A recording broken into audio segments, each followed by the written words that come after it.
We're live. Gasp. But also more of the campaign. So let's do it.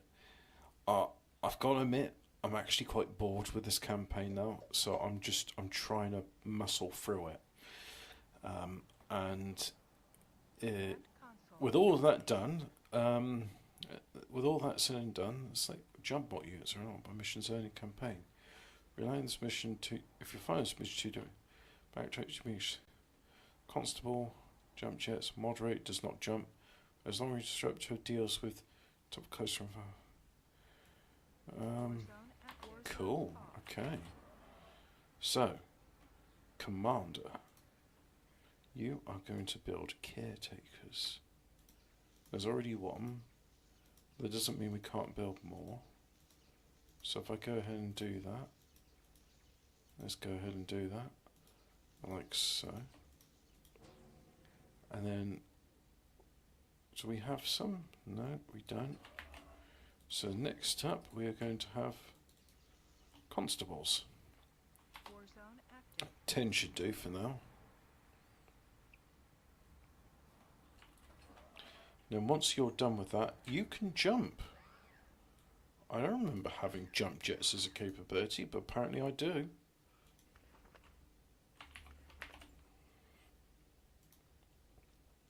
So let's go ahead and build a radar and caretaker. Got some bit better defences this time round. So I've actually got some fairly useful stuff.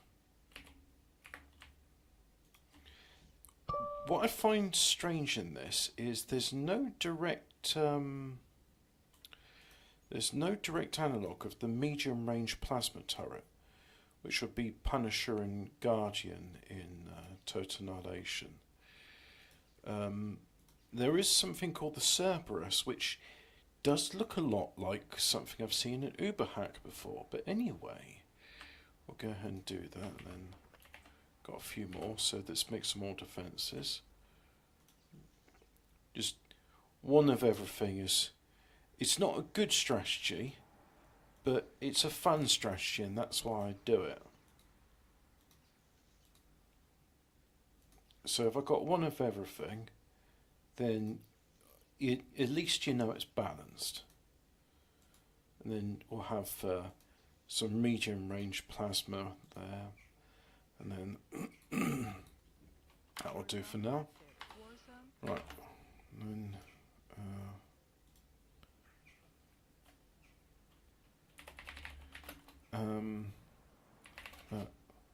AFK also.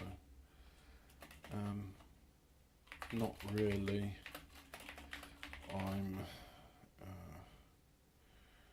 in the game. Can't pause. That's easier than explaining that I'm live. Don't say fuck on bugger.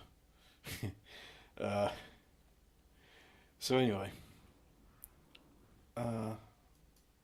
Enemies there, okay. Have 24 metal extractors, including allies, by 10 minutes. Protect your allies' spider factory. So, what was it? Yeah. Okie doke. So now I'm going to have another factory. Good, I've got gunships and I've got aircraft. So I'll do that, and then I'll do aeroplane. Like so. And once that's all done, we're going to go with specials. We're going to just have Big Bertha. I mean, that's right from Total Annihilation. There's nothing different about that. That's just the Big Bertha. So next up, we're going to go here, yeah, and then we're going to have a retreat area. But orders, your attack move there, and we'll just say, I want you to patrol in this area like so. Units. One of everything will do, like that. Retreat when you're damaged, and the retreat area is going to be here. That's a good retreat zone. Like so.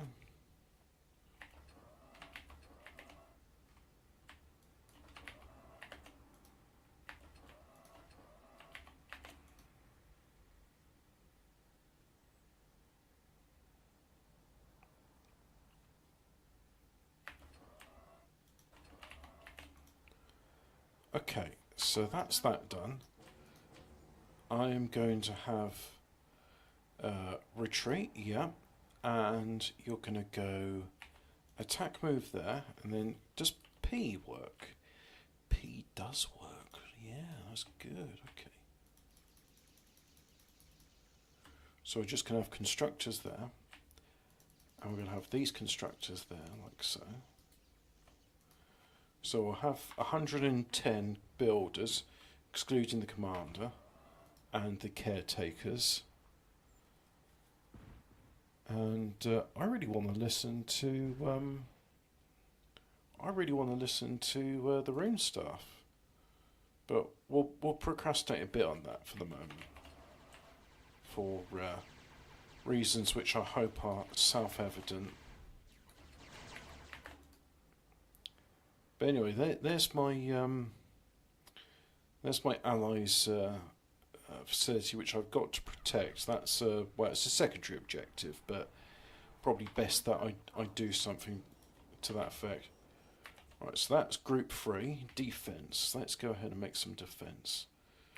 So I'll go here and then econ, yeah, and then defense, bit more defense.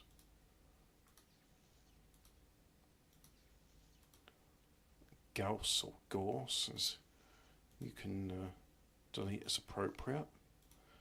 And we'll have some anti-air, more anti-air, flat cannon, chainsaw, a couple of Aegis like that. And then we'll go here, do the same thing. We'll have caretaker like so. And then defense, we'll go a couple of those. Double up on that. One of those. One of these. Well, 2 of them. Gorse and Gorse. Stinger. Stinger. Then just chainsaws will do. Don't need too much anti-air, I don't think. And that should do for defence for the moment. But we'll see.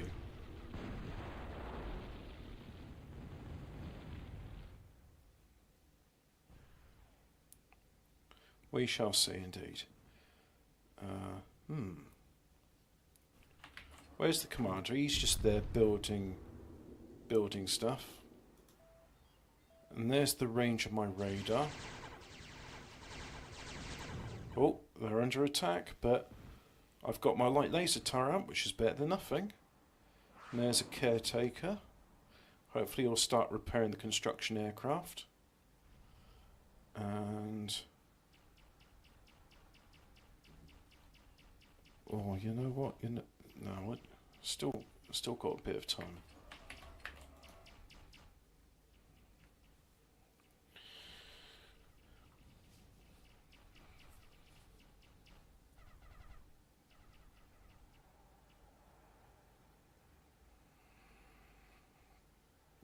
Ah, there they are. So that now they're building the extra defences, like so.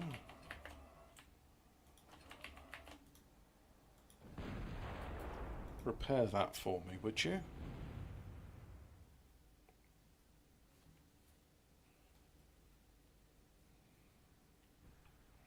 Then he's going to go back to his previous thing. That's the repair feature, really nice feature, love it.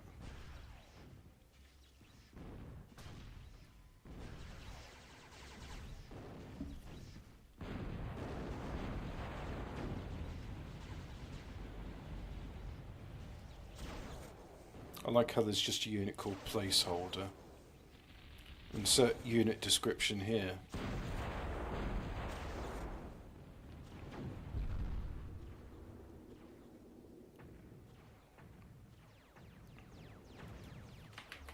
What's the command? Commander's up to...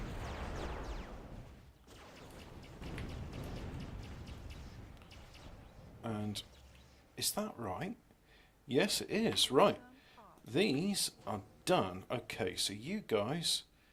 right, so multi-role fighter, tactical strike fighter, saturation bomber, precision bomber anti-sub, light scale air superiority, disarming lightning bomber and that. whatever that is. And then we'll do the same here. I'll have light raiders, multi-role support. Yeah, I have a bunch of that. A couple of those, like so. There we go. And then this can't do anything at the moment because it's not in range of anything. So, how close are we to getting done? Not yet. But what would be good is if we had a bunch of energy pylons like so there and there. Yep, that would be good.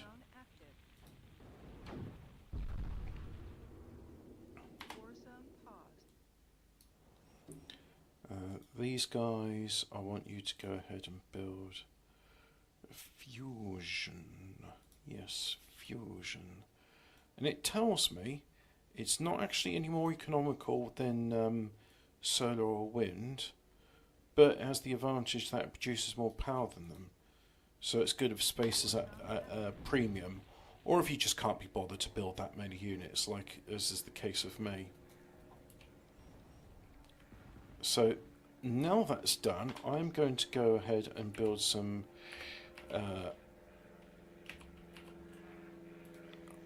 advanced radars here, and then we're going to go ahead and build some Cerberus, as they call these, which is the equivalent of the medium plasma turret. This is going to be Group 1, like so. Group 1 is just aircraft. And I don't have any landing facilities, so I am remiss in doing that. I should have done it sooner. But that's okay, because these guys are not actually doing anything. Well, they're assist building, but I would like them to do a bit more than that. So we'll go ahead and build an air pad, and then a bunch of air pads there, like so. That should hopefully be sufficient. We shall see.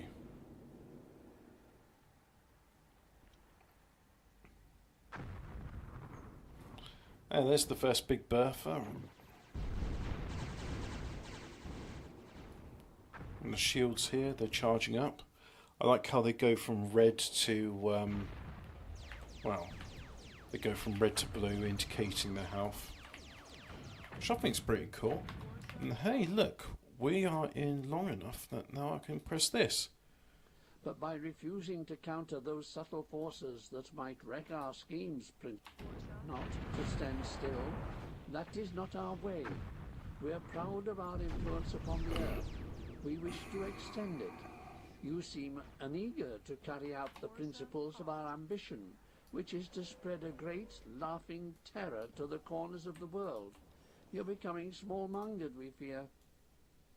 But by refusing to counter those subtle forces that might wreck our schemes, Prince of all, we could betray our destiny also. We resent dissension, Baron Miliaris.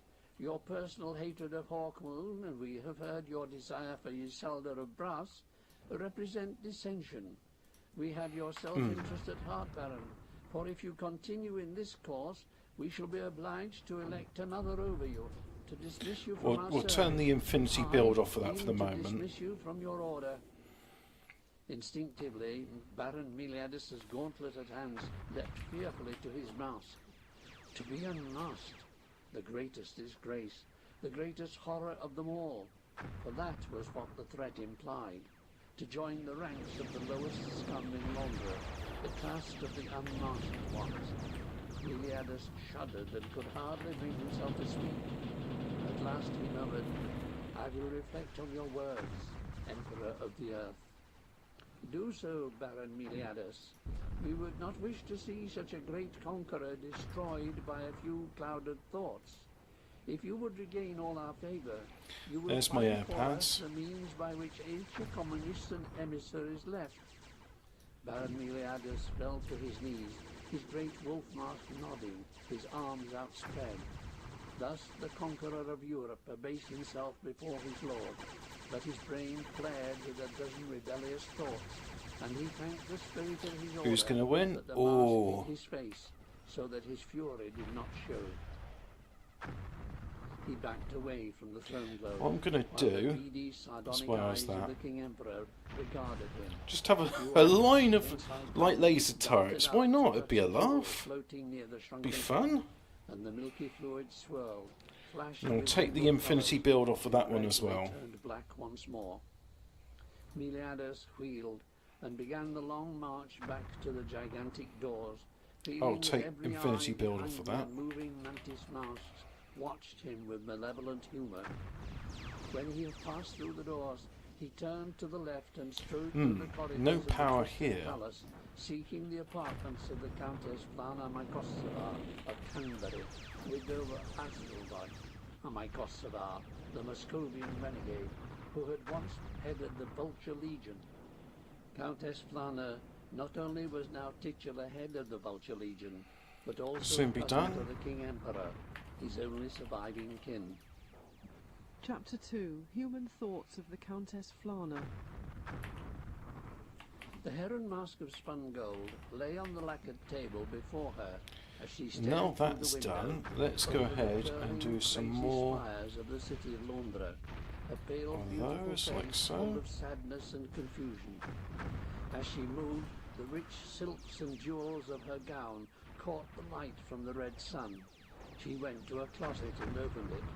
There were the strange costumes she had kept since those two visitors had left her apartment so many days before. The disguises that Hawkmoon and Daverk had used when posing as princes from Acacia Communista.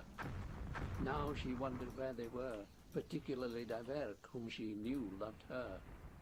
Flana, the Countess of Canberry, had had a dozen husbands and more lovers, had disposed of them in one way or another, as a woman might dispose of a useless pair of stockings. She had never experienced love, never had the emotion known to most others, even the rulers of Grand Bretagne.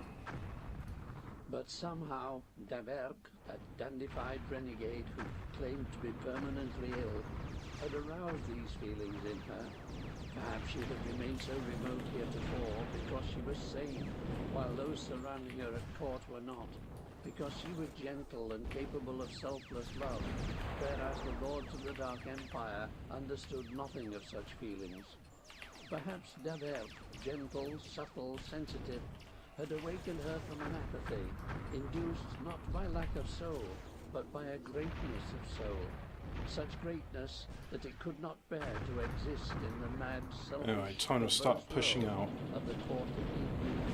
I'll fail the optional But objective, now never that mind. Countess Flana was awake, she could not ignore the horror of her surroundings, the despair she felt that a lover of a single night might never return, that he might even Oh, be already geothermal. dead. I'll make good use of She that. had taken to her apartments, avoiding contact with the rest. But while this ruse afforded her some surcease from understanding of her circumstances, it only allowed her sorrow silently. There's the additional builders, there we go. Nice line of light laser turrets. They're crap on their own, but still it's a bit fun. A maidservant entered the room and hesitated on the threshold. Automatically, Flana reached for her heron mask. What is it? The Baron Meleagrus of Croydon, my lady. He says he has to speak with you. Oh, those A matter misty of clouds from paramount Worcestershire have come over here now. Flana slipped her mask over her head and settled it on her shoulders. She considered the girl's words for a moment and then shrugged. What did it matter if she saw Meleagrus for a few moments? Perhaps he had some news of Daverk, whom she knew he hated. By subtle means, she Come might on, discover what he knew. reload your guns and But what fire. if Meleagrus wished Fire to make love broadside. to her, as he had on previous occasions. No? Why, she would turn him There away, we go. as she had turned him away And- before. Well, She that's on inclined fire the now. lovely heron mask a fraction. Admit the Baron, she said. Chapter 3. Hawkmoon alters his course.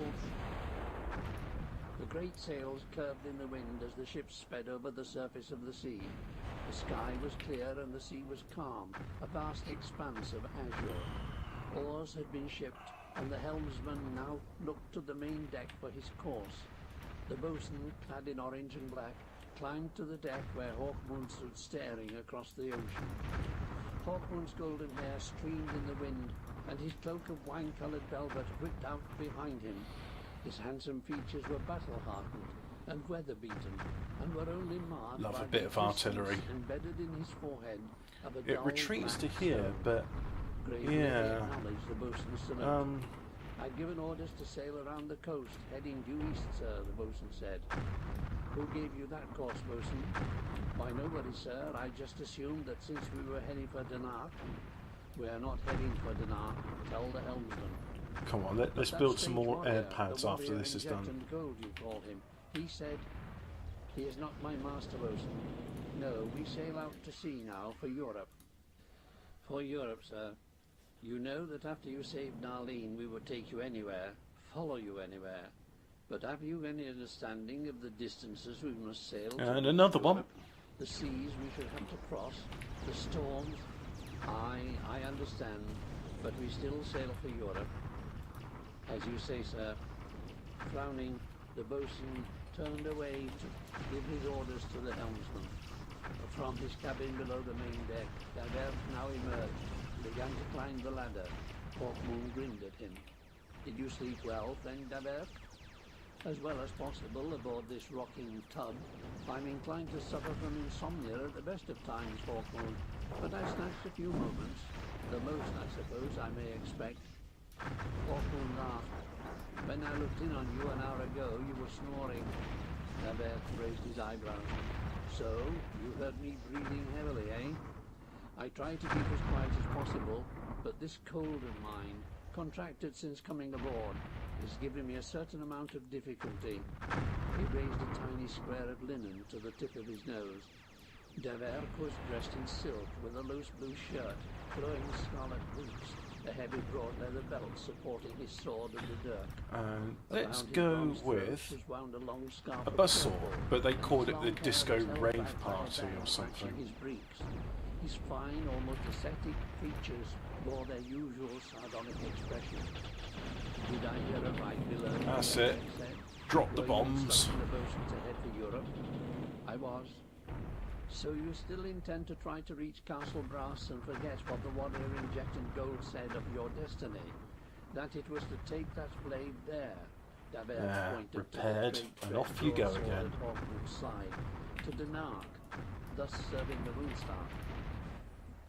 I owe allegiance to myself and my king before I will serve an artifact in whose existence I gravely doubt. You would not have believed before in the powers of the Sword of the Dawn, Davert remarked dryly, yet you saw it summon warriors from thin air to save our lives. An obstinate look passed over Hawkmoon's features. Aye, he agreed reluctantly, but I still intend to return to Castle Brass, if that is possible. There's no telling if it's in this dimension or another. I can only hope that it is in this dimension. Oh, you can Hawkmoon build spoke with a finality, radar jammer showing plane. his Too bad you can't unwillingness upgrade to an discuss advanced the matter radar. further. Davert raised his eyebrows for a second time, then descended to the deck and strolled Oh, along somebody's the having deck. barbecue. For Oh 5 yeah, that days smells they sailed nice. along through the calm ocean, every sail unfurled to give oh, them maximum nice. speed. On the 6th day, the boatswain came up to Hawkmoon, who was standing in the prow of the ship, and pointed ahead. See the dark sky on the horizon, sir? We're heading straight for a storm. Hawkmoon peered in the direction the boatswain indicated. A storm, you say? Yes, it has a peculiar look to it. Aye, sir. Shall I reef the sails? No, boatswain. We sail on until we have a better idea of what we're heading into. My As you allies say, seem to sir, be doing the pretty boatswain well. walked back down the deck, shaking his head. A few hours later, the sky ahead became a lurid wall across the sea, from horizon to horizon, its predominant colours dark red and purple. It towered upwards, and yet the sky above them was as blue as it ever had been, and the sea was perfectly calm. Only the wind had dropped slightly. It was as if they sailed in a lake, enclosed on all sides by mountains, whose peaks disappeared into the heavens. The crew was disconcerted, and there was a note of fear in the boatswain's voice when he next confronted Hawkmoon. Do we sail on, sir? I have never heard of such a phenomenon as this before. I've never experienced anything like it. The crew's nervous, sir, and I'll admit that I am also. Hawkmoon nodded sympathetically. It's peculiar, right enough, seeming to be more supernatural than natural. That's what the crew's saying, sir. Hawkmoon's own instinct was to press on and face whatever it Right, I'm was. going to do the same with But he this. had a responsibility Attack to move the there. crew, each member of Orders. which had Patrol, volunteered to patrol, sail with patrol. him in And gratitude group for 1. his ridding Attack their move own there. city, Nali, And the patrol, power of the patrol. pirate lords. Hawkmoon sighed. Very well, bosun. We'll take in all sail and wait for night. With luck, the phenomenon will have passed by more. I like how they sort of seem to be able to turn on the dime. Like, Thank you, sir. there we go. Hawkmoon Yeah, bowed just to salute, then turned to stare drop up your at bombs the and then walls. almost Were they cloud U-turn. or were they something else? Very Chill manoeuvrable had come into bombers. the air, and although the sun still shone down, its rays did not seem to touch the massed clouds. All was still. Hawkmoon wondered if he had made a wise decision in heading away from Dinar. None, to his knowledge, save the ancients, had ever sailed these oceans. Who was to tell what uncharted terrors inhabited them? Boom. Night fell, and in the distance the vast lurid walls could still There's be the air seen, pads. their dark reds and purples Make the piercing trajectory on that blackness of the high. night, and yet the colours hardly seemed to have the usual properties of light. Hawkmoon began to feel perturbed. In the morning the walls seemed to have drawn in much closer, and the area of blue sea seemed much smaller. Hawkmoon wondered if they had not been caught in a trap set by giants. Clad in a thick cloak that did not keep out much of the chill, he paced the deck at dawn. Dabert was next to emerge, wearing at least 3 cloaks. Come on, can you retreat in time? Yes, you can. Fresh morning, Hawkmoon. That's it. What do you make of it, Dabert? The Frenchman shook his head. It's a grim sort of stuff, isn't it? Here comes the Oh yeah, boat. was it Frith we wanted to say? They both turned to the boat. That's about as far as I can zoom in. In a great leather coat, normally used for protection when sailing through a storm. Any thoughts on this, bosun? Dabert asked. The bosun shook his head and addressed Hawkmoon. The men say that whatever happens, sir, they are yours. They will die in your service if necessary. Though they're in a gloomy mood, I gather, smiled Dabert. Well, who's to blame them? Who indeed, sir? Victory! His round, honest face looked despairing. Shall I give the order to sail on, Come on, sir? let's just power through It this. would be better than Then I can waiting say here I've while the done stuff it. closes in, Hawkmoon said. Let go the sails, bosun. The bosun shouted orders, and the men began to climb through the rigging, letting down the sails and securing their lines. Gradually the sails filled, and the ship began to move, seemingly reluctantly, towards the strange Just cliffs give me of an excuse cloud. to listen to more Yet, Hawkmoon. even as they moved forward, the cliffs began to swirl and become agitated. Other darker colours crept in, and a wailing noise drifted towards the ship from all sides. The crew could barely contain its panic, many men standing frozen in the rigging as they watched.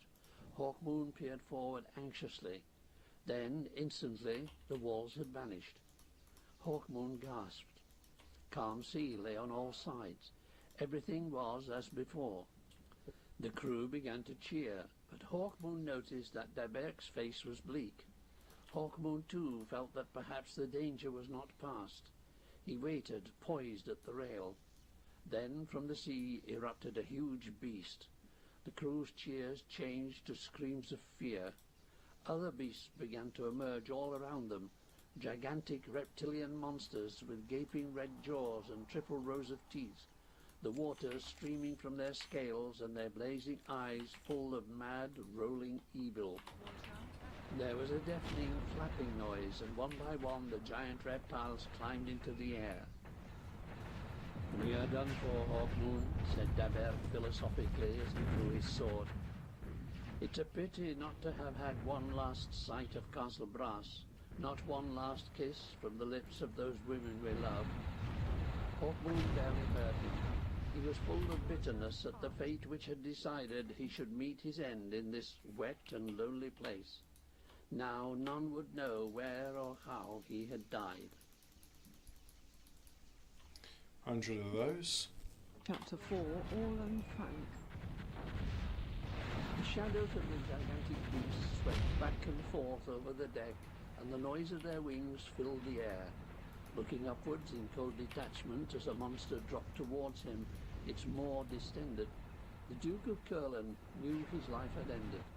But then the monster had soared again, having snapped once at the high mast. Nerves tense, muscles taut, Gordon Hawkmoon drew the sword of the dawn, the blade which no other man could wield and live. Even this supernatural broadsword would be useless against the dreadful beasts. They need not even attack the crew directly, need only strike the ship a few blows to send those aboard to the bottom. The ship rocked in the wind created by the vast wings, and the air stank of their fetid breath. Daberk frowned. Why are they not attacking us? Are they playing a game with us? It seems likely, Hawkmoon spoke between clenched teeth. Maybe it pleases them to play with us for a while before destroying us. As a great shadow descended, Daberk leapt up and slashed at a creature which had flapped into the air again before Daberk's feet returned to the deck. He wrinkled his nose. Ugh, the stink! It can do my lungs no good. Now, one by one, each of the creatures descended and struck the ship a few thwacks with its leathery wings. The ship shuddered. Men screamed as they were flung from the rigging to the deck. Hawkmoon and Daberk staggered, clinging to the rail to save themselves from toppling. They're turning the ship, Daberk cried in puzzlement. We're being forced round. Hawkmoon stared grimly at the terrifying monsters and said nothing. Soon then they will retreat on by them, about 80 degrees. and then the retreat zone of those, into the sky, yeah, like so. wheeling above the ship as if debating their next Commander? action. Hawkmoon looked at their eyes, trying to discern intelligence there, trying to discover some hint of their intentions, but it was impossible. The creatures once began to that's flap done- away until they were far to sternward. Then they began to come back. Oh, okay. In formation, the beasts flapped their wings I'll have to until such redo a wind was that. created that Hawkmoon and Daberk could no longer keep their footing, and they were pressed down to the planks of the deck. The sails of the ship bent in this wind, and Daberk cried out in astonishment. They're driving the ship the way they want it to go. It's incredible. Oh, We're heading towards interesting. Hawkmoon said, struggling to rise. I wonder, what can their diet be? Daberk shouted. Certainly they eat nothing intended to sweeten the bread. Phew. Hawkmoon grinned in spite of their plight. The crew were now all huddled in the oar-wells, staring up fearfully at the monstrous reptiles as they flapped overhead, filling the sails with wind. Perhaps their nest is in this direction, Hawkmoon suggested. Perhaps they're young. 77 of them now. now. Excellent. Daberk looked offended. What you say is likely, friend Hawkmoon, but it was still tactless of you to suggest it. Again, Hawkmoon gave a wry grin. There's a chance Singularity that their bomber. nests are What, it on drops a land. black Get hole? into grips with them, he said. On the open sea, we had no chance of survival at all. You're optimistic, Duke of Curlin. Do I For have an more than an hour, the anti-nuke? extraordinary reptiles propelled I the might ship over not. the water at breakneck speed. I think now's a good Then time at to last, see. Hawkmoon pointed ahead, saying nothing. Is it An under island, defence? exclaimed Daberk. You were right about that, at any rate. No. It Economy? was a small island, apparently bare of vegetation, its size No, rising not sharply there. to a peak, as if the tip of a drowned mountain had not been entirely engulfed. It was then that a fresh danger alerted Hawkmoon. Rocks. We're heading straight for them. Crew, to your positions. Helmsman. But Hawkmoon was already dashing for the helm, had grabbed it, was desperately trying to save the ship from running aground. Daberk joined him, lending his own strength to turn the craft. Wonder where that The nuke's going island to grew go. larger and larger, and the sound of the surf boomed in their ears, a drumbeat to herald disaster. Slowly the ship turned as the cliffs of the island towered over them, and the spray drenched them.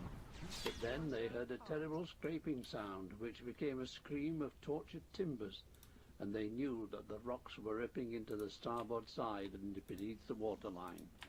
Every man for himself, Hawkmoon cried and ran for the rail. Daberk close behind It's him. every man for The ship himself. lurched and reared like a living thing, and all were flung back against the port rails of the craft.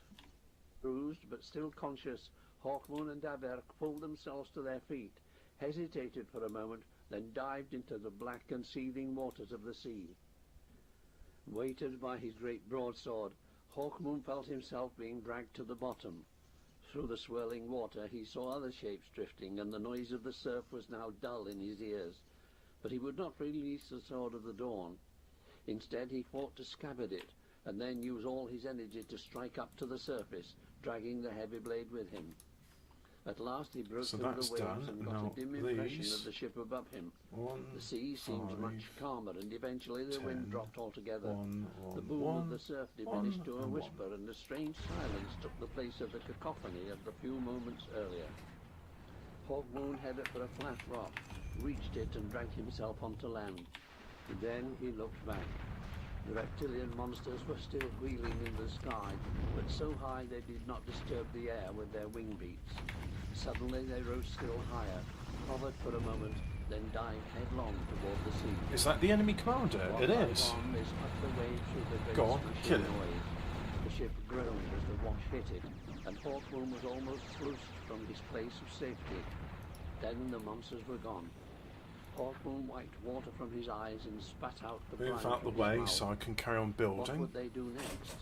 Was it their intention to keep their prey alive, to pick them off when they needed fresh meat? There was no way of telling. Hawkmoon heard a cry and saw Daverk and half a dozen others come staggering along the rocks toward him. Daverk looked bewildered. "Do you see the beasts?" screamed Hawkmoon. "Aye, will they be back, I wonder?" Daverk glanced grimly in the direction in which the beasts had disappeared. That's been repaired, and good. shrugged.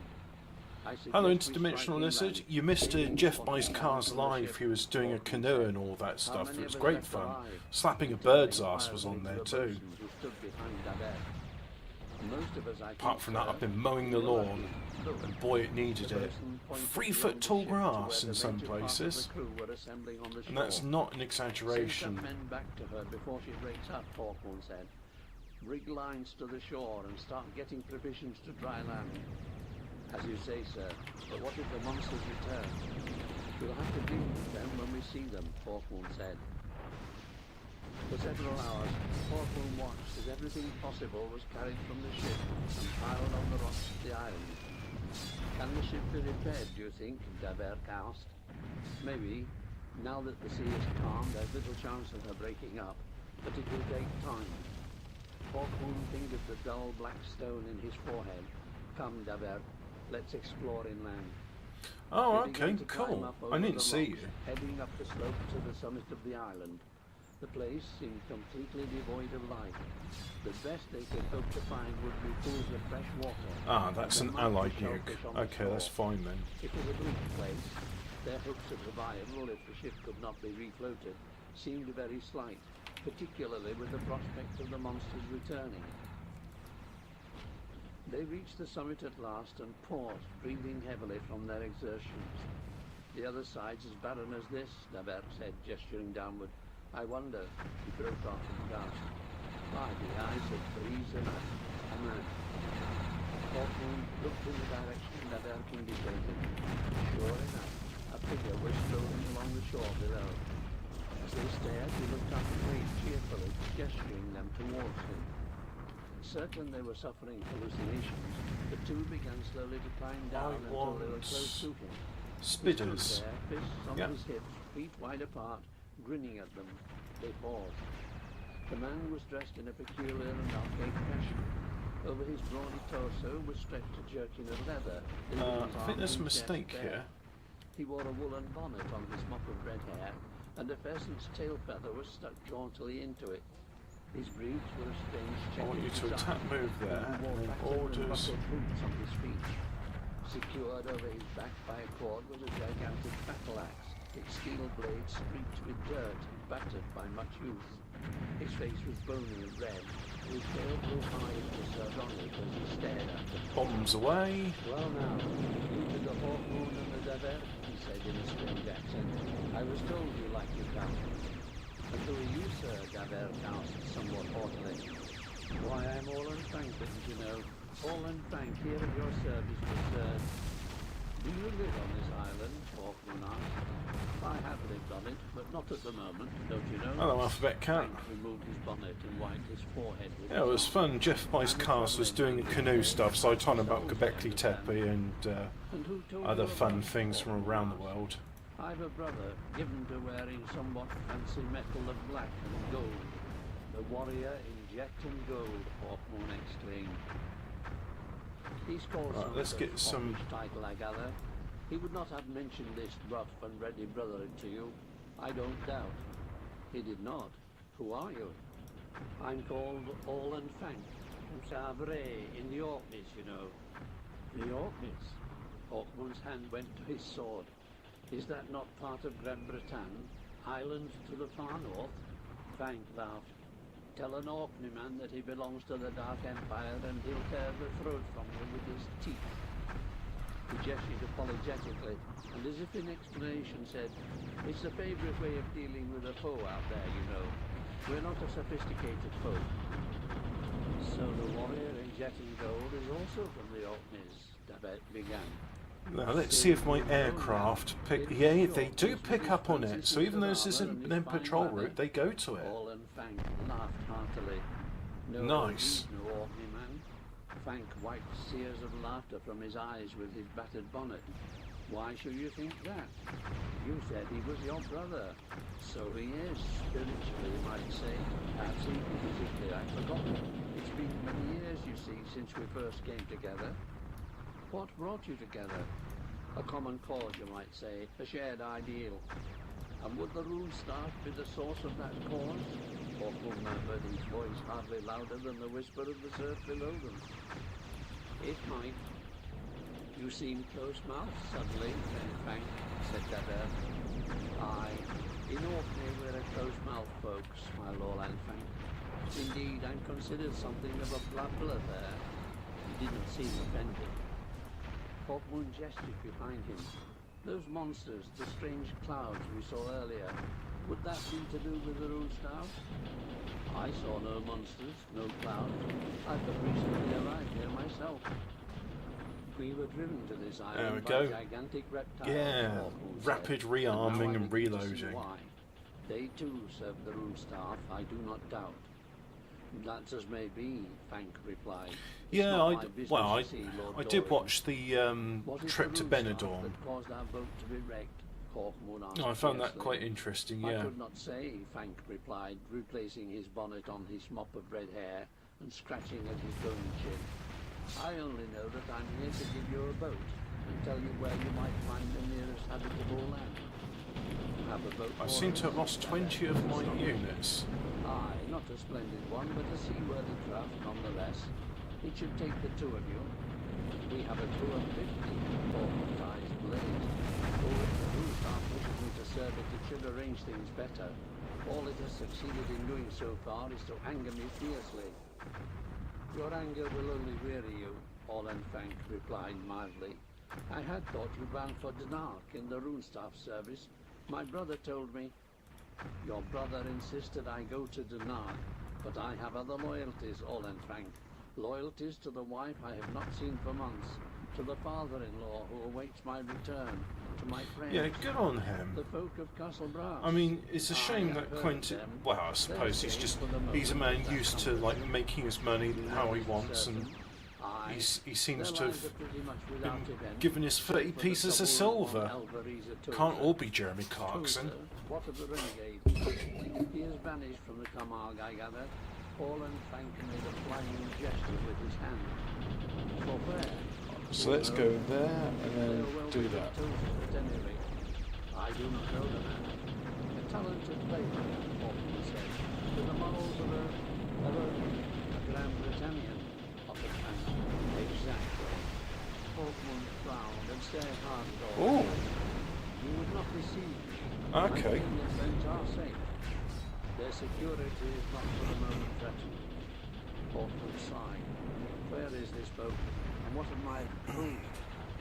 I have some small skill as a shipwright. I'll help them mend their ship so that they can return to Narleen. Well, they've got good anti-air. I understood you were an impatient pair, Fank said innocently, and that you would be off the island as soon as you could. It will take many days to repair the large craft. We'll take your little boat, Hawkmoon said. It seems that if we did not, the rune staff, or whatever power it was that really sent us here, would see to it that we were further inconvenienced. I understand that would be likely, Fank agreed, smiling a little to himself. Yeah. And how will you leave the island if you Anti-air. take your boat, Davert asked. I'll sail Come on, with pull the seamen back. of Narleen. I have a great deal of time to spare. How far is it to the mainland? Hawkmoon asked. And by what shall we sail? Have you a compass to lend us? Fang shrugged. It So is no I'll take great these distance, two. and you will not need a compass. Go You need there. only wait for the right sort of wind. What do you mean? The winds in these Control parts are somewhat peculiar. You will understand what I mean. Hawkmoon shrugged in resignation. They followed as Orland led the way around the shore. It would seem that we're not quite as much the masters of our destinies as we should like, murmured Daberk, sardonically as the small boat came in sight. Chapter And 5. you go The there. City of Glowing Shadows. Patrol. Hawkmoon lay scowling in the small boat, and Daverk whistled a tune as he stood in the prow, the spray lashing his face. For You a gonna whole read day more now, than the a wind had guided sentence? the craft, blowing them on what was plainly a particular course. Now I understand what Wow, Frank a whole meant about paragraph wind, from the growled lady. Hawkmoon. There is no natural breeze. I resent the feeling of being the puppet of some supernatural agent. I'm being asked by Hemi to go and VC, so I'll. Well, I think I'll probably wrap it up soon here. The agency itself. See, land in sight. You two, you're welcome to come into. You're welcome to come into the 37 chat. Join us in there, say hello, etc., etc. Hawkmoon sat down again. Or even Laundra and Flounder to comfort me, Daberk shrugged and began to cough theatrically. Still, it is best this way, lest she find herself pledged to a sick and dying creature. Gradually they made out features on the shoreline, irregular cliffs, hills and beaches, some trees. Then to the south they saw a peculiar aura of golden Oh yeah, I was light, going to build. light which throbbed as if in concert to a gigantic heart. More disturbing gonna build a phenomena, thingy. Daberk frowned. The wind blew harder and the little Right, boat so- turned toward the golden light. And we're heading directly for it, groaned Hawkmoon. There's the I'm strategic becoming tired nuke of such launcher. things. Now it was clear they sailed into a bay formed by the mainland and a long island jutting out between the two shores. It was from the far end of this island that the golden light was pulsing. The land on Where either side is? seemed Ah, pleasant, there you are. consisting of beaches and wooded hills, though there were no signs of habitation. As they neared the source of the light, it began to fade until only a faint glow filled the sky. Oh, it's got and the cooler boat's speed now. diminished. They still Oh, well. sailed directly towards the light. They saw it then and were amazed. No, you're not It was a assisting. city of such grace and Okay, beauty, fair it enough. robbed them of speech. As huge as Londra, if not larger, its buildings were symmetrical spires and domes and turrets, all glowing with the same strange light, but coloured in delicate pale shades that lurked behind the gold, pink, yellow, blue, green, violet and cerise, like a painting created in light and then washed with gold. Tell you Its what, magnificent build beauty some did more not seem a construction proper aircraft as habitation well. for human creatures, but for gods. Now the ship sailed into a harbour stretching out Go into the there. city, its keel Patrol. shifting with the same subtle shades Yeah, of the that will golden. do. This is like a dream, Hawkmoon murmured. A dream of heaven. Daberk's cynicism had vanished before the vision. The little boat drifted to a set of steps that led down to the water, which was dappled with the reflections of the colours and came to a halt. Daberk shrugged. I suppose this is where we disembark. The boat could have borne us to a rest pleasant. I can barely hear Hawkmoon nodded gravely and then said, the "Are the story. rings of my gun still in your pouch, Daberk?" Daberk patted his pouch. "They are safe. Why?" "I wanted There to we know go. that if the danger was That's too great better. for us to face with our swords, and there was time to use the rings, we could use them." Daberk nodded his understanding, and then his forehead creased. "Strange that we did not think of using them on the island." There's one Hawkmoon's of the face antidotes showed his to one. astonishment. Aye, aye.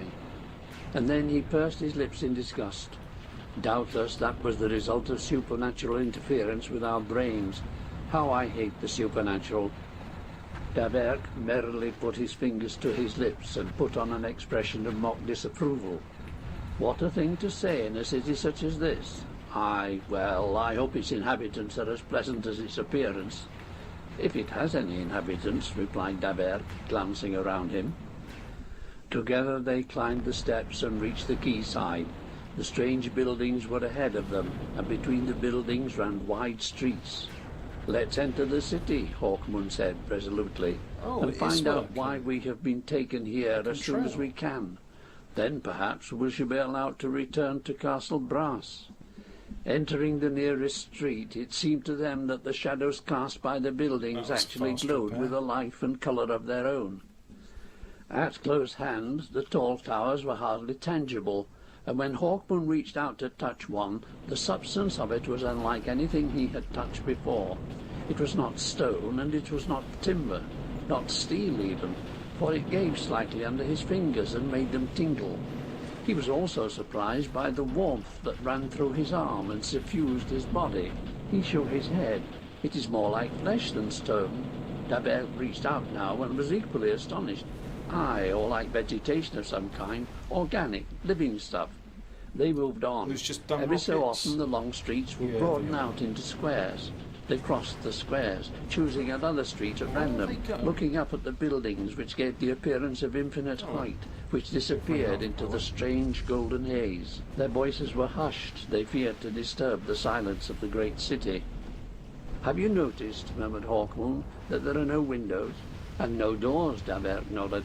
"I am certain that this city was not built for human use, and that humans did not build it."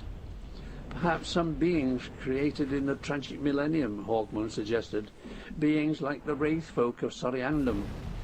Davert nodded his head in agreement.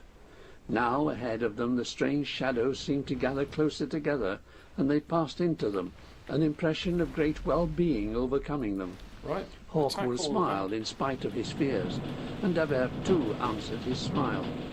The glowing shadows swam around them. Hawkmoon began to wonder if perhaps these shadows Ooh. were in fact the inhabitants of the city. Is that it? They passed out of the street and stood in a huge square No, at there's the very still more of centre of them. the city. Rising from the middle of Oh, this there's the square one. was a cylindrical building. In spite of being the largest building in the city, it also seemed the most delicate. Its walls moved with coloured light, and Hawkmoon noticed something at its base. "Look, Davert, steps leading to a door." "What Oh, should you've we been do, I shot wonder?" down. whispered his friend. Hawkmoon shrugged. "Enter, of course. What have we to lose?" "Perhaps we shall discover the answer to that question within. After you, Duke of Curland." The two mounted the steps and climbed until they reached the doorway. It was relatively small, of human size in fact, and within it they could see more of the glowing Come on, little shadows. spitters. Hawkmoon stepped bravely forward, with Davert immediately behind him. Chapter 6, Jeremiah Conalia. Their feet seemed to sink into the floor, and the glowing shadows wrapped themselves around them as they advanced Boom. into the scintillating darkness of the tower. Right.